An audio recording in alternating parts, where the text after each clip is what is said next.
Reginald Gardiner was an English-born actor in film and television and a graduate of the Royal Academy of Dramatic Art.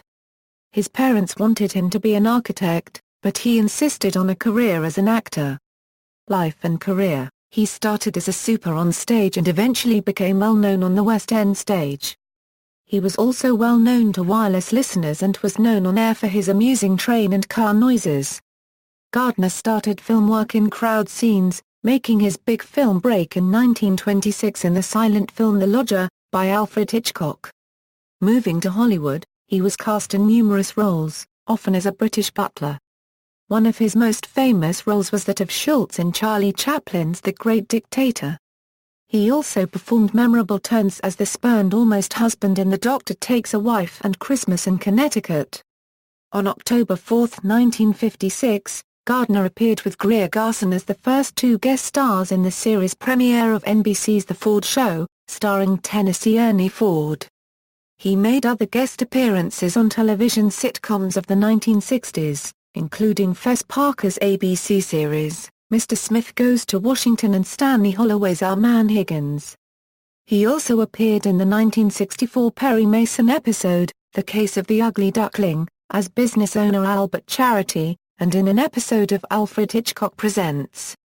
His last major role was alongside Phyllis Diller in her 1966-1967 ABC series, The Pruits of Southampton.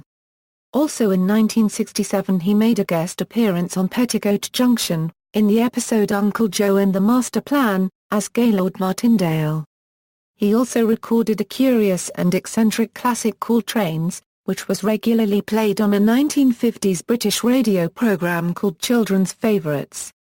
This record consisted of a tipsy-sounding Gardiner reciting a monologue, which he first introduced in the 1935 Broadway review At Home Abroad, about steam railway engines and impersonating both the engines themselves and the sound of trains running on the track. This latter he famously characterized as diddly-dee, diddly-dum, to mimic the sound pattern as the four pairs of bogie wheels ran over joints between the lengths of track.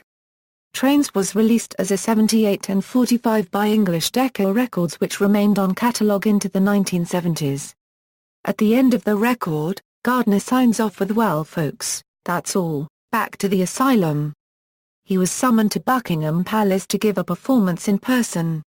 Gardiner died of a heart attack on July 7, 1980.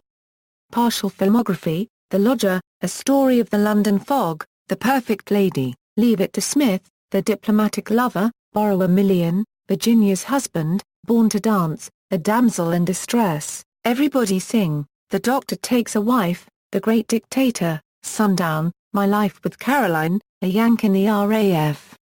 The Man Who Came to Dinner, Claudia, The Dolly Sisters, The Horn Blows at Midnight, Molly and Me, Christmas in Connecticut, I Wonder Who's Kissing Her Now, That Wonderful Urge, Halls of Montezuma, Androcles and the Lion, Rock A by Baby Mr. Hobbs Takes a Vacation, What a Way to Go. Do Not Disturb. References. External links. Reginald Gardiner at the Internet Movie Database, Reginald Gardiner at the Internet Broadway Database, Reginald Gardiner at Find a Grave.